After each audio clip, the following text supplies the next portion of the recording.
Hello everyone, आपका स्वागत है अड्डा 24/7 क्लास 9 एंड 10 यूट्यूब चैनल पर। मैं राघवेंद्र सिंह क्लास 9th के इस सेशन में चैप्टर 3 जिसका नाम है एटम एंड मॉलिक्यूल, इस चैप्टर का कराने वाला हूं एनसीईआरटी एक्सरसाइज। जी हाँ, एनसीईआरटी के बुक में इस चैप्टर में जितने भी क्वेश्चन दिए हैं उनका मैं बताऊंगा सॉल्यूशन, वो भी इस सेशन में, है ना। तो अब तक बच्चों हमने इस चैप्टर के तीन पार्ट पढ़ लिए हैं। पहले पार्ट में हमने लॉज ऑफ केमिकल कॉम्बिनेशन पढ़ा, व्हाट इज एन एटम ये पढ़ा, दूसरे पार्ट में व्हाट इज मॉलिक्यूल ये पढ़ा, और तीसरे पार्ट में हमने मॉलिक्यूलर मास कैसे निकालते हैं, मोल कंसेप्ट क्या है, मोलर मास कैसे निकालते हैं, ये सब हमने तीसरे पार्ट में पढ़ा। और अब हम करने वाले हैं एनसीईआरटी के एक्सरसाइज। तो शुरू करें बच्चों, चलिए बिना किसी देरी के हम शुरू करते हैं एनसीईआरटी एक्सरसाइज, वो भी इस चैप्टर का। ठीक है, तो सबसे पहला क्वेश्चन जो आपसे पूछा है जरा उसको पढ़िए ध्यान से, है ना। First read it out. तो पहले क्वेश्चन में क्या दिया है, ए 0.24 gram sample of oxygen and boron, मतलब एक ऐसा कंपाउंड जो किससे बना है, ऑक्सीजन और बोरॉन से बना है। ठीक है, एक कंपाउंड है जो बना है बोरॉन और ऑक्सीजन से, उस कंपाउंड का मास कितना दिया है 0.24 ग्राम। अब आपसे ये पूछा है कि इस जो सैंपल में बोरॉन और ऑक्सीजन का परसेंटेज क्या है ना, बाय वेट। तो परसेंटेज कैसे निकालेंगे, ये है टोटल मास कंपाउंड का। बोरॉन का मास कितना दिया है 0.096 ग्राम और ऑक्सीजन का कितना दिया है 0.144 ग्राम, है ना। तो इसका मतलब अगर बोरॉन के मास को टोटल कंपाउंड के मास से डिवाइड कर दें तो आपका बोरॉन का परसेंटेज आ जाएगा बाय वेट, आएगा कि नहीं। अरे मान लो कि बोरॉन और ऑक्सीजन, बोरॉन का परसेंटेज x है और ऑक्सीजन का क्या है, ऑक्सीजन का y परसेंटेज है इस कंपाउंड में। तो ये x और y परसेंटेज ही मिलकर क्या बना रहा है, कंपाउंड बना रहा है। मान लेते हैं ये 60% है तो ये 40% होगा, ये 50% है तो ये 50% होगा। तो आपको यही परसेंटेज तो निकालना है।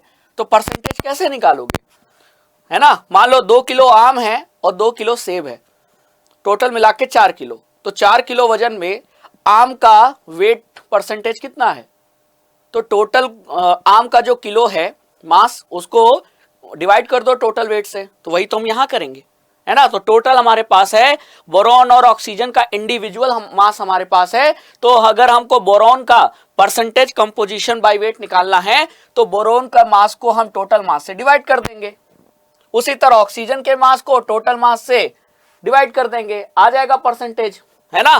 तो देखो कंपाउंड का मास दिया था, मास ऑफ बोरॉन दिया है, मास ऑफ ऑक्सीजन दिया है। तो सबसे पहले अगर हम बोरॉन का परसेंटेज कंपोजिशन बाय वेट निकालते हैं तो बोरॉन का मास 0.096 divided by total mass of compound 0.24 into 100 करेंगे तो आंसर परसेंटेज में आएगा। तो ये आ गया कितना 40%। यानी कि इस कंपाउंड में बच्चों बोरॉन का परसेंटेज कितना है 40%, और ये कंपाउंड किससे मिलके बना है, बोरॉन और ऑक्सीजन से। तो अगर बोरॉन 40% है तो इस कंपाउंड में जरूर ऑक्सीजन कितना होगा 60%। चेक कर लेते हैं, ऑक्सीजन का मास दिया है 0.144 ग्राम, उसको हमने टोटल मास से डिवाइड कर दिया और इंटू 100 कर दिया, आ गया कितना 60%। ये रहा हमारा आंसर। तो इस कंपाउंड में बोरॉन का परसेंटेज कंपोजिशन बाय वेट कितना है, वो है 40% और ऑक्सीजन का कितना है 60%, है ना। क्योंकि टोटल मिला के 100% होना चाहिए, क्योंकि दोनों ही मिलाकर कंपाउंड बना रहे हैं। ठीक है, तो पहले क्वेश्चन को हमने सॉल्व कर लिया कि नहीं, समझ में आया ना, बहुत आसान था। जब भी इस टाइप का क्वेश्चन पूछे तो आपको जो इंडिविजुअल एलिमेंट का जो मास है ना उसको डिवाइड कर दो टोटल मास से। टोटल मास किसके, टोटल मास ऑफ कंपाउंड, और फिर इंटू 100 कर दो, आपको हर एलिमेंट का उस कंपाउंड में कितना परसेंटेज है बाय वेट वो आपको निकल के आ जाएगा। ठीक है, समझ में आया। तो पहला क्वेश्चन बड़े आराम से हमने बच्चों सॉल्व कर लिया। चलते हैं अगले क्वेश्चन की तरफ। ठीक है, क्वेश्चन नंबर 2 क्या दिया है, क्वेश्चन नंबर 2 में, क्वेश्चन नंबर 2 में ये दिया है कि जब 3 ग्राम कार्बन को जलाया जाता है तो ये 8 ग्राम ऑक्सीजन गैस से रिएक्ट करके 11 ग्राम कार्बन डाइऑक्साइड बनाता है। ठीक है, तो what mass of carbon dioxide will be formed when 3 gram of carbon is burned with 50 gram of oxygen. तो कितना कार्बन डाइऑक्साइड बनेगा अगर हम 3 ग्राम कार्बन को 50 ग्राम ऑक्सीजन से क्या करें, रिएक्शन कराएं, तो ये कार्बन डाइऑक्साइड कितना बनेगा। ठीक है, क्लियर, समझ में आया। तो ये आपका क्वेश्चन दिया है। तो पहले केस में ये दिया था सब कुछ, और अगले केस में ये पूछा है कि कार्बन डाइऑक्साइड कितना बनेगा, और ये भी पूछा है कि which law of chemical combination will govern your answer. मतलब यहां कौन सा लॉ फॉलो हो रहा है आपको ये बताना है। तो सबसे पहले ये केमिकल रिएक्शन है, ठीक है। इस केमिकल रिएक्शन को, केमिकल रिएक्शन मतलब रिएक्टेंट रिएक्शन करके एक प्रोडक्ट बना रहे हैं, तो ये केमिकल रिएक्शन है ना। अब इस केमिकल रिएक्शन में आपसे पूछा जाए कि ये कार्बन और ऑक्सीजन क्या है, ये है रिएक्टेंट है, ठीक है। क्या है, रिएक्टेंट, आपस में रिएक्ट करने वाले। और कार्बन डाइऑक्साइड क्या है, ये है प्रोडक्ट। तो रिएक्टेंट का मास देख लिया जाए तो रिएक्टेंट में क्या क्या है, कार्बन है, ऑक्सीजन है। तो कार्बन का मास कितना दिया है, 3 ग्राम कार्बन का, और ऑक्सीजन का कितना दिया है, ऑक्सीजन का दिया है 8 ग्राम। तो कुल मिलाकर रिएक्टेंट की तरफ मास कितना है, 8 और 3 मतलब 11 ग्राम। और प्रोडक्ट का कितना दिया है, प्रोडक्ट का भी देखो 11 ग्राम ऑफ कार्बन डाइऑक्साइड, तो प्रोडक्ट का भी 11 ग्राम दिया है। तो जितना रिएक्टेंट की तरफ मास है उतना ही प्रोडक्ट की तरफ मास है, तो ये मास चेंज नहीं हो रहा। तो ये कौन सा लॉ है, यहां कौन सा लॉ फॉलो हो रहा है, law of conservation of mass, जो कि ये कहता है कि किसी भी केमिकल रिएक्शन में टोटल मास अनचेंज होता है, कांस्टेंट रहता है ना। जितना मास रिएक्टेंट की तरफ होगा वही मास प्रोडक्ट की तरफ होगा। तो देखो रिएक्टेंट की तरफ कितना मास था, 3 और 8 11 ग्राम, तो प्रोडक्ट की तरफ भी कितना है, 11 ग्राम। तो यहां कौन सा लॉ फॉलो हुआ, law of conservation of mass, है ना, समझ में आया। तो law of conservation of mass यहां वैलिड है, फॉलो हो रहा है, ठीक है। अब नेक्स्ट एक चीज और पूछा है कि अगर हम कार्बन 3 ग्राम ले लें, है ना, और ऑक्सीजन क्या ले लें, ऑक्सीजन 50 ग्राम ले लें। देखो 50 ग्राम ऑक्सीजन, 3 ग्राम कार्बन, मतलब अब बदल दिया, पहले 8 ग्राम ऑक्सीजन था, 8 को बदल के 50 कर दिया है, कार्बन उतना ही है, ठीक है। तो जो कार्बन डाइऑक्साइड है वो कितना बनेगा, और यहां कौन सा लॉ फॉलो होगा। तो पहली बात आप ये बताओ कि कार्बन डाइऑक्साइड में कार्बन और ऑक्सीजन का रेशियो कितना है बाय मास। तो आप देखोगे कार्बन का जो एटॉमिक मास होता है वो होता है 12U, और ऑक्सीजन का 16 होता है। तो 2 ऑक्सीजन है तो 16 दूनी 32 32। तो अगर रेशियो निकालोगे तो ये कितना आ जाएगा, 4 3 जा 12 और 4 8 जा 32। तो ये रेशियो आ गया 3/8, यानी कि कार्बन डाइऑक्साइड में कार्बन और ऑक्सीजन के बीच में रेशियो क्या है, 3:8 है। यानी कि हमेशा 3 ग्राम कार्बन 8 ग्राम ऑक्सीजन से रिएक्ट करके 11 ग्राम कार्बन डाइऑक्साइड बनाएगा, ठीक है। ये तो फिक्स है, यही होता है लॉ ऑफ कांस्टेंट प्रोपोर्शन, ठीक है। क्योंकि कार्बन डाइऑक्साइड में कार्बन और ऑक्सीजन के बीच का रेशियो बाय मास का रेशियो कितना है, 3:8। मतलब हमेशा 3 ग्राम कार्बन 8 ग्राम ऑक्सीजन से रिएक्ट करके 11 ग्राम कार्बन डाइऑक्साइड बनाएगा। अब आपने 3 ग्राम तो कार्बन लिया है, लेकिन ऑक्सीजन कितना लिया है, 50 ग्राम, लेकिन रिएक्ट कितने के साथ करेगा, केवल 8 ग्राम के साथ। तो बच कितना गया, 50 में से 8 ग्राम ऑक्सीजन 3 ग्राम कार्बन के साथ रिएक्ट करेगा, तो बच कितना गया, 50 में से 8 घटा दो, 42 ग्राम। तो 42 ग्राम ऑक्सीजन बच जाएगा, वो रिएक्ट ही नहीं करेगा, है ना। क्योंकि आपने जब 3 ग्राम कार्बन लिया है तो ऑक्सीजन हमेशा 8 ही ग्राम रिएक्ट करेगा, और ऑक्सीजन आपने लिया कितना था, 50। तो 50 में से 8 इसके साथ रिएक्ट करेगा और 11 ग्राम कार्बन डाइऑक्साइड बना लेगा, और बाकी ऑक्सीजन बच जाएगा अनरिएक्टेड। तो 42 ग्राम ऑक्सीजन अनरिएक्टेड बच जाएगा, वो रिएक्ट ही नहीं करेगा।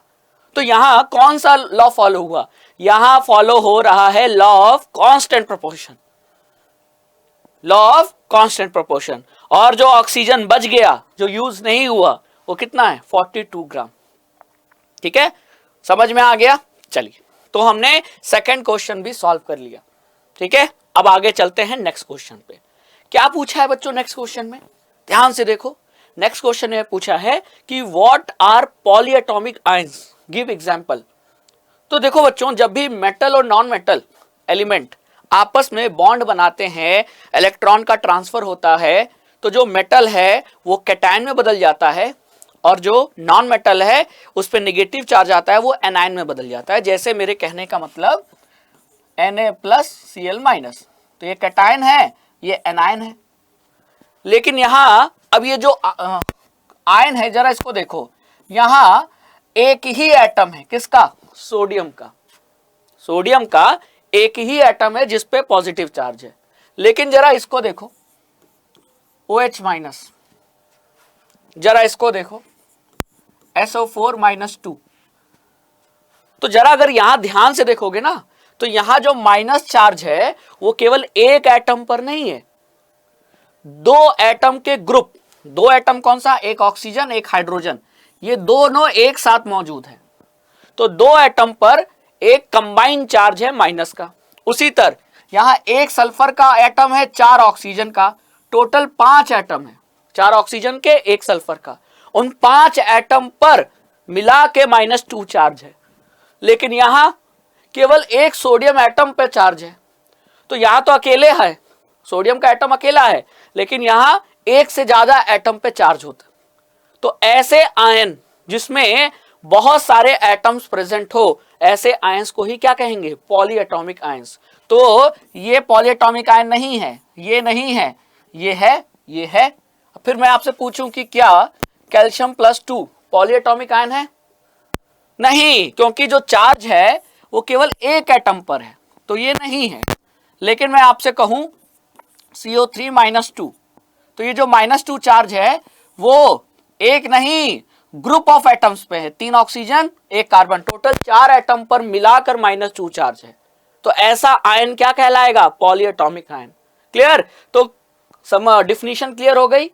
एक ग्रुप ऑफ एटम्स, देखो यहां 2 का ग्रुप है, यहां 5 का ग्रुप है, यहां 3 और एक ये 4।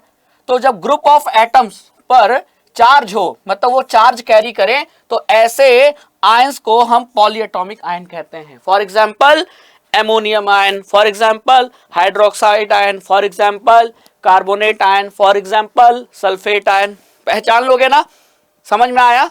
तो ऐसा आयन जिसमें जो चार्ज है वो ग्रुप ऑफ एटम्स पे प्रेजेंट हो, ऐसे आयंस को हम पॉलीएटॉमिक, पॉली मतलब बहुत सारे और एटॉमिक मतलब एटम्स, तो बहुत सारे एटम्स के ग्रुप पर जब चार्ज हो, चाहे पॉजिटिव चाहे नेगेटिव, ऐसे आयंस को हम पॉलीएटॉमिक आयंस कहेंगे।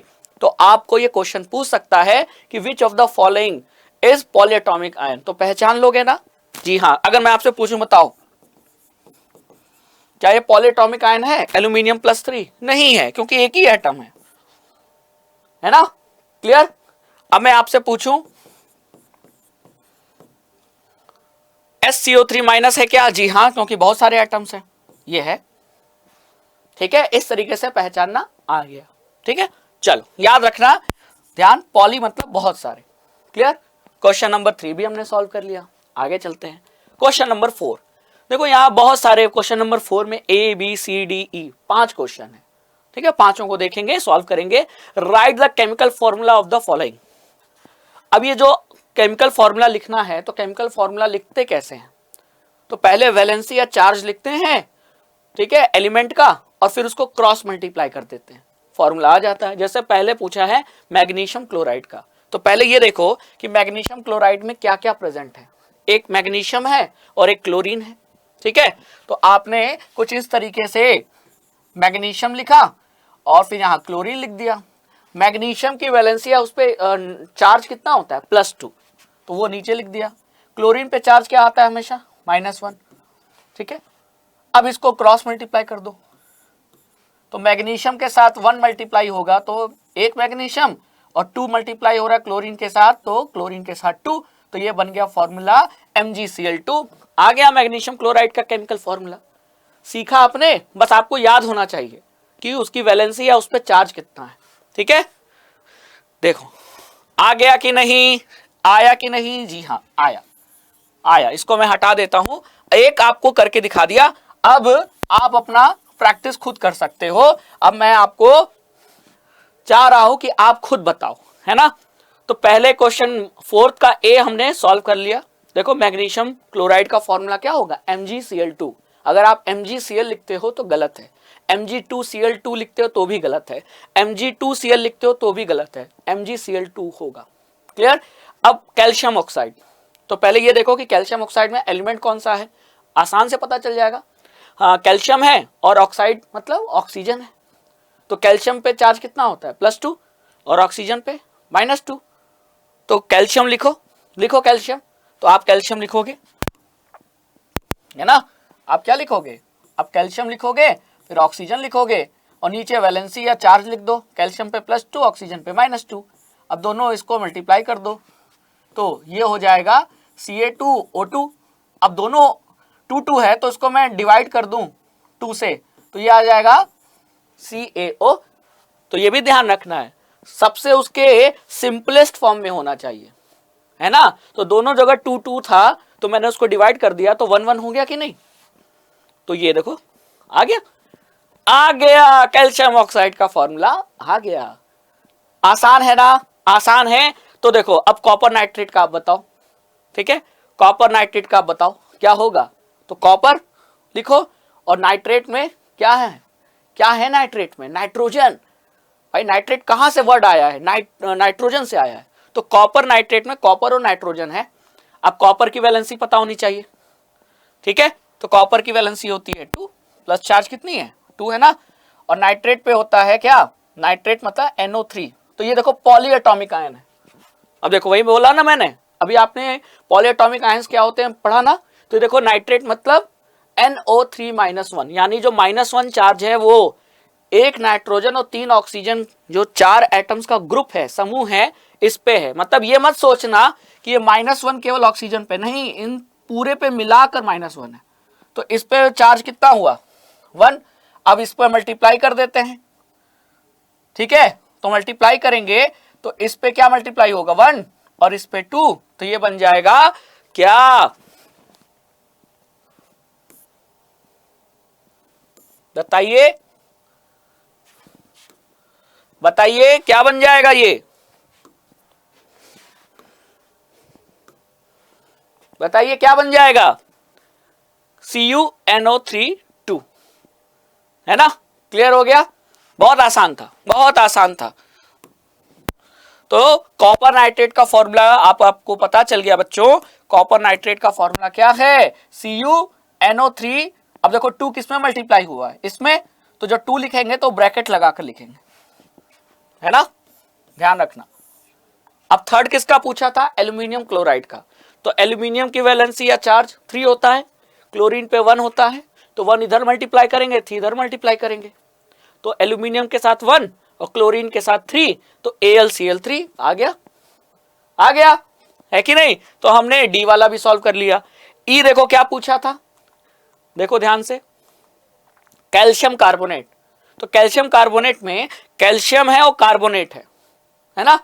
अब देखो कैल्शियम पे तो +2 होता है। अब जो कार्बोनेट है अभी आपने देखा पॉली एटॉमिक आयन है, CO3-2 होता है। तो इस पे 2, इस पे भी 2। तो जब 2 मल्टीप्लाई होगा तो Ca2CO3 होल 2 और 2 डिवाइड हो जाएगा तो बस 1 आ जाएगा, यानी CaCO3। ये हो गया कैल्शियम कार्बोनेट, है ना। मतलब ये एक्चुअली ऐसे होगा, Ca2CO3 है ना, लेकिन ये डिवाइड हो जाएगा तो बच जाएगा CaCO3 कैल्शियम कार्बोनेट। वैलेंसी याद होनी चाहिए, मतलब इस टाइप के क्वेश्चन आप आसानी से सॉल्व कर सकते हो, बस आपको वैलेंसी या चार्ज पता होना चाहिए। तो पहले एलिमेंट का नाम लिखो, उसके नीचे उसकी वैलेंसी या चार्ज लिखो और फिर उसको क्रॉस मल्टीप्लाई कर दो, और क्रॉस मल्टीप्लाई करने के बाद अपने सबसे सिंपलेस्ट फॉर्म में फॉर्मूले को लिख दो, वही है केमिकल फॉर्मूला उस कंपाउंड का। ठीक है, क्लियर हो गया। चलो आगे चलते हैं। अच्छा, ऐसा इसलिए भी करते हैं, ऐसा क्यों क्रॉस मल्टीप्लाई क्यों कर रहे हैं, ताकि नेट चार्ज 0 हो, जितना पॉजिटिव उतना निगेटिव। तो जो टोटल चार्ज होगा वो कितना हो जाएगा 0। तो 0 रखने के लिए ऐसा कर रहे हैं, ठीक है। चलिए क्वेश्चन नंबर 5, क्वेश्चन नंबर 5 पे आ जाते हैं। क्या पूछा है, give the names of the element present in the following compound. ये जो कंपाउंड है इसमें कौन कौन से एलिमेंट प्रेजेंट है वो आपको बताना है। तो क्विक लाइम, क्विक लाइम क्या होता है? क्विक लाइम होता है कैल्शियम ऑक्साइड, और कैल्शियम ऑक्साइड यानी कि क्या प्रेजेंट होगा? कैल्शियम और ऑक्सीजन, है कि नहीं? हाइड्रोजन ब्रोमाइड, हाइड्रोजन ब्रोमाइड मतलब HBr, तो इसमें कौन सा एलिमेंट प्रेजेंट है? हाइड्रोजन और ब्रोमीन, है ना? बेकिंग पाउडर, बेकिंग पाउडर होता है सोडियम हाइड्रोजन कार्बोनेट NaHCO3, तो इसमें सोडियम हो गया, हाइड्रोजन, कार्बन, ऑक्सीजन। और चौथा क्या है? फोर्थ पोटेशियम सल्फेट K2SO4, तो पोटेशियम हो गया, सल्फर हो गया, ऑक्सीजन हो गया। अब देखते हैं हमारा आंसर सही है क्या। Quick lime, quick lime calcium oxide होता है, तो देखो कैल्शियम ऑक्सीजन सही हो गया, तो पहला सॉल्व कर लिया। हाइड्रोजन ब्रोमाइड सॉल्व कर ही लिया था। बेकिंग पाउडर NaHCO3, तो सोडियम है, हाइड्रोजन है, कार्बन है और ऑक्सीजन है, ये भी सॉल्व कर लिया। पोटेशियम सल्फेट, पोटेशियम सल्फेट का फॉर्मूला क्या होता है? K2SO4, है ना? कैसे निकाला? देखो सिंपल है, पोटेशियम की वैलेंसी 1 और सल्फेट की क्या होती है? -2, है ना? पॉलीएटॉमिक आयन है, तो ये इधर मल्टीप्लाई होगा, ये इधर मल्टीप्लाई होगा, तो ये K2 हो जाएगा और SO4 पे 1 ही रहेगा, तो K2SO4। अब देखो आ गया ना। अब पोटेशियम है, सल्फर है और ऑक्सीजन है, तो ये भी सॉल्व कर लिया, हो गया ना। क्वेश्चन नंबर 5 भी इजी था, ठीक है। आगे बढ़ा जाए, चलो बच्चों आगे बढ़ते हैं क्वेश्चन नंबर 6 पे। ये देखो यहां से न्यूमेरिकल स्टार्ट हो गया है ना। देखो क्या पूछा है, calculate the molar mass of the following substance. अब मोलर मास निकालना मैंने बताया है, जिस तरीके से मॉलिक्यूलर मास निकालते हैं ठीक उसी तरह मोलर मास निकालते हैं, बस U की जगह G लिख देते हैं, है ना। जैसे कार्बन का ऑक्सीजन गैस का मॉलिक्यूलर मास कोई पूछेगा, ऑक्सीजन गैस का मॉलिक्यूलर मास कितना होगा? 16 दूनी 32 U, लेकिन अगर कोई मोलर मास पूछेगा तो 32 G, तो U की जगह G लगा देते हैं, हो जाता है क्या? मोलर मास, ठीक है। तो यहां से आपसे पूछा है इथाइन का, तो इथाइन का सिंपल है, 2 कार्बन 2 हाइड्रोजन, कार्बन का होता है 12, 12 दूनी 24 और 2 26, और 26 U नहीं लगाएंगे, G लगाएंगे क्योंकि मोलर मास पूछा है, ठीक है। तो ये हो गया देखो कितना? 26 G, ठीक है। आ गया। सल्फर मॉलिक्यूल S8, तो एक सल्फर का मास कितना होता है? 32 U, और 8 का कितना होगा? 8 इंटू 32, और U नहीं G लगाएंगे क्योंकि मोलर मास निकाल रहे हैं, तो 8 इंटू 32 ये आ जाएगा कितना? बताओ कितना आएगा, बताओ। तो ये 32 इसमें मल्टीप्लाई कर दे, 8 दूनी 16, 1 8 तिके 24, 1 25, तो ये आ जाएगा 256 ग्राम। 1 मिनट, है ना। कोई दिक्कत? कोई दिक्कत नहीं। कैसे निकाला जाता है समझ में आया कि नहीं आया? ये आ गया 256 ग्राम। तो ध्यान रखना, मॉलिक्यूलर मास U में लिखते हैं लेकिन मोलर मास G में लिखते हैं। तरीका निकालने का, कैलकुलेट करने का सेम है, प्रोसीजर सेम है, बस ध्यान रखना है यूनिट का, U नहीं G लिखते हैं, ठीक है। तो हमारा A भी हो गया, B भी हो गया। फॉस्फोरस मॉलिक्यूल, तो फॉस्फोरस मॉलिक्यूल P4 दे दिया है, तो फॉस्फोरस का पता होना चाहिए, तो फॉस्फोरस का कितना होता है? 31। अब देखो ये सब याद होना चाहिए, कोई आपको ये नहीं बताएगा कि कार्बन का 12 होता है, आपको याद रखना पड़ेगा। फिर ये भी देखो कितने कार्बन है, कितने सल्फर हैं, कितने फॉस्फोरस हैं, तो फॉस्फोरस का याद रखना पड़ेगा, कितना होता है एटॉमिक मास? 31, और कितने फॉस्फोरस है? 4, तो 1 का 31, तो 4 का 4 इंटू 31, और U में नहीं G में निकलेगा, तो 4 1 जा 4, 4 3 जा 12, 124 G। ये हो गया P4 का मोलर मास, हो गया कि नहीं। HCl का, तो हाइड्रोजन का और क्लोरीन का, हाइड्रोजन का 1, क्लोरीन का 35.5, तो आएगा 36.5 G। तो ये हो गया हाइड्रोक्लोरिक एसिड का मोलर मास, ठीक है। फिर नाइट्रिक एसिड का पूछा था, नाइट्रिक एसिड होता है HNO3, क्या होता है? HNO3, तो हाइड्रोजन का हो गया 1, नाइट्रोजन का हो गया कितना? यहां गलत है, यहां 14 होगा, नाइट्रोजन का कितना होता है? 14 होता है, ठीक है, ये 14 होगा। और फिर ये कितना हो जाएगा? 16 3 जा 48, है ना। देखो तो हाइड्रोजन का 1, नाइट्रोजन का 14 और ऑक्सीजन का 3 इंटू 16, तो ये हो जाएगा 48। तो ये कितना हो जाएगा, 8 4 12, 1 4 1 5 1 6 1 7, ये आ जाएगा 72। ठीक है मेरे बच्चा, HNO3 का निकाल लिया कि नहीं? इस तरीके से आप निकाल सकते हो मोलर मास। ठीक है ना, हाइड्रोजन का, नाइट्रोजन का और ऑक्सीजन का जोड़ दिया और जी में लिख दिया, आ गया आपका आंसर। क्लियर? चलो आगे चलते हैं। क्वेश्चन नंबर 7, ध्यान से पढ़ना। अब देखो न्यूमेरिकल यहां भी है, लेकिन यहां मास पूछा है, मोलर मास नहीं, मास। तो मास और मोलर मास में क्या रिलेशन होता है, पहले ये पता होना चाहिए। तो देखो, नंबर ऑफ मोल्स को आप मोलर मास से मल्टीप्लाई कर दो तो आपका एक्चुअल मास निकल कर आ जाता है। ठीक है, तो हमको नाइट्रोजन एटम का मोलर मास पता होगा और नंबर ऑफ मोल जो कि दिया उससे मल्टीप्लाई कर देंगे तो जो मास पूछा है वो निकल के आ जाएगा। ठीक है, तो नाइट्रोजन एटम, तो नाइट्रोजन मॉलिक्यूल नहीं बोला है, एटम, एटम बोला है, मतलब एक नाइट्रोजन मतलब 14 जी, ये हो गया इसका मोलर मास। और नंबर ऑफ मोल कितना दिया है, 1, तो 1 इंटू 14 ग्राम आ गया पहले का आंसर, है ना। देखो ये फॉर्मूला याद होना चाहिए, बहुत इंपॉर्टेंट है। केवल मास और मोलर मास में अंतर है। ठीक है, मास निकालना है तो मोलर मास को नंबर ऑफ मोल से मल्टीप्लाई करो। ठीक है, चलो आगे चलते हैं। क्वेश्चन नंबर बी पर, 7th का बी, मोल्स दिया है और एल्यूमिनियम एटम पूछा है। तो एल्यूमिनियम एटम मतलब एल्यूमिनियम का एक एटम, और एक एटम का जो मास होता है, एटॉमिक मास, वो कितना होता है, 27। तो मोलर मास क्या हो जाएगा, मोलर मास हो जाएगा 27G, और 27G को 4 से मल्टीप्लाई कर देंगे, आ जाएगा आपका मास कितना, 108 ग्राम। क्लियर है ना। देखो यही तो फॉर्मूला लग रहा है, नंबर ऑफ मोल्स क्वेश्चन में दिया है, मोलर मास आपको पता होना चाहिए।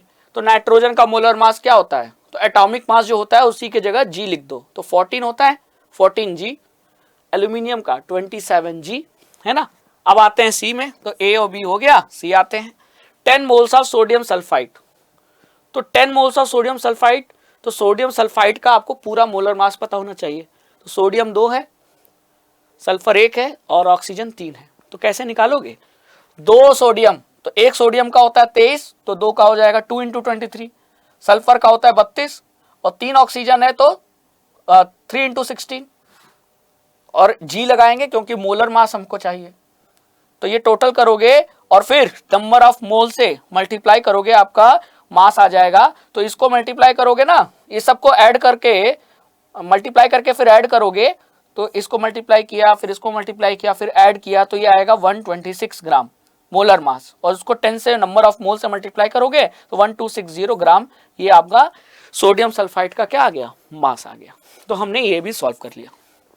क्लियर है ना, फॉर्मूले क्लियर होने चाहिए, फटाफट पुट करो, याद हो। ठीक है ना आसान। बस चलो आगे चलते हैं।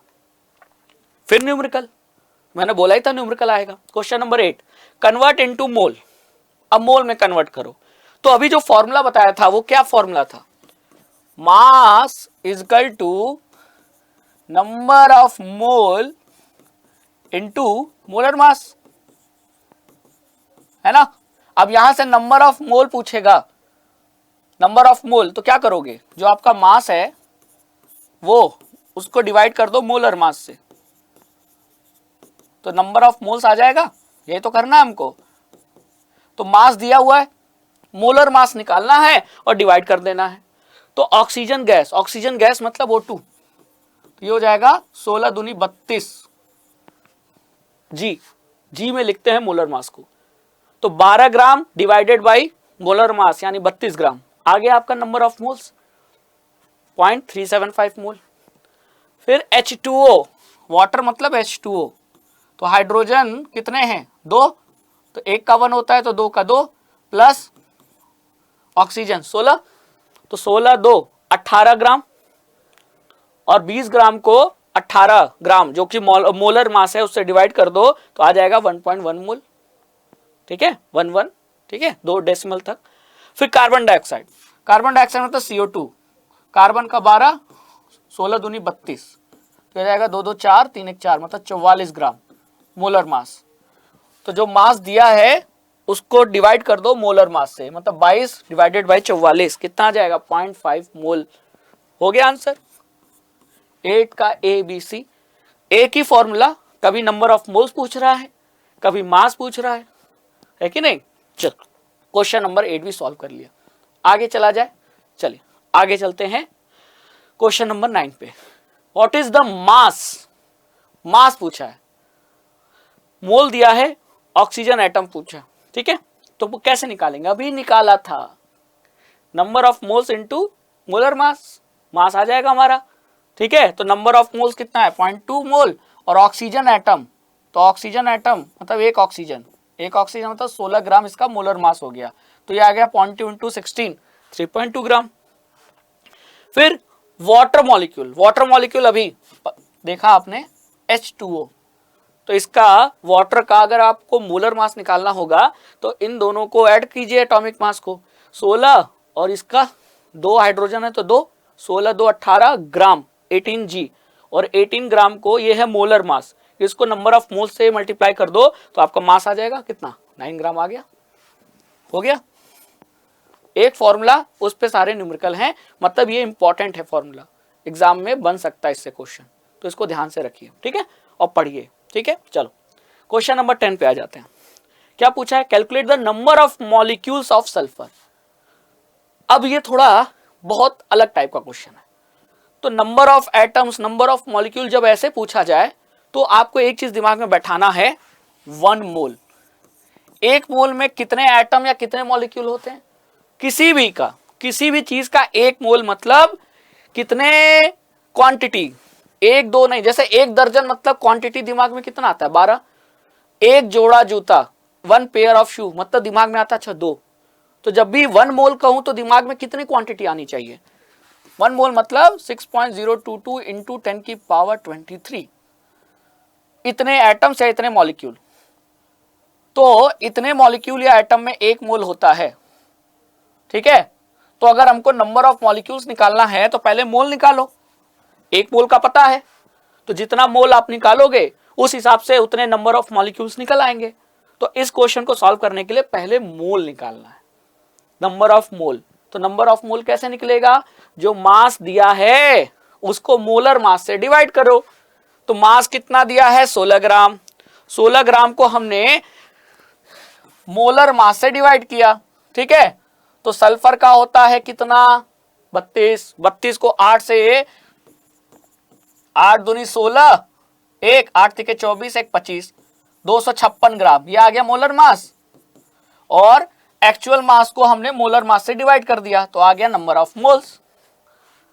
तो एक मोल में इतने मॉलिक्यूल्स होने चाहिए S8 के, लेकिन जब मोल इतना है तो ये 1 से कम है ना, एक में इतने ऐड, तो इतने में इससे कम ही होंगे, कितने होंगे, तो इस तरीके से निकाल लो कि एक मोल में अगर इतने मॉलिक्यूल्स तो इतने मोल में ये इंटू ये डिवाइडेड बाय 1, और आपका आंसर आ जाएगा 3.76 इंटू 10 की पावर 22 मॉलिक्यूल्स होंगे किसके S8 के, कितने मोल में, इतने मोल में। तो इस टाइप के क्वेश्चन को सॉल्व करने के लिए दिमाग में कंसेप्ट बैठाओ कि हमको पहले नंबर ऑफ मोल्स निकालना होता है, और एक मोल में कितना होता है ये हमको पता है, एक मोल में चाहो कह लो 6.022 इंटू 10 की पावर 23 एटम्स होते हैं, या एक मोल में 6.022 इंटू 10 की पावर 23 मॉलिक्यूल्स होते हैं, किसी भी चीज का एक मोल मतलब इतनी क्वांटिटी, और यही होता है एवोगैड्रो नंबर, ये और हमेशा ये कांस्टेंट रहता है, इसीलिए इसको एवोगैड्रो कांस्टेंट कहते हैं, ठीक है। तो एक में इतना तो इतने मोल में कितना, ठीक है। उसी तरह अगर मैं आपसे कहूं एक मोल में इतना तो 2 मोल में इसके दुगना निकल आएगा ना, ठीक है। क्वेश्चन नंबर 11 क्या पूछा है, calculate the number of aluminium ions present in 0.051 gram of aluminium oxide. तो एल्यूमिनियम ऑक्साइड के इतने ग्राम में कितने एल्यूमिनियम आयन प्रेजेंट हैं।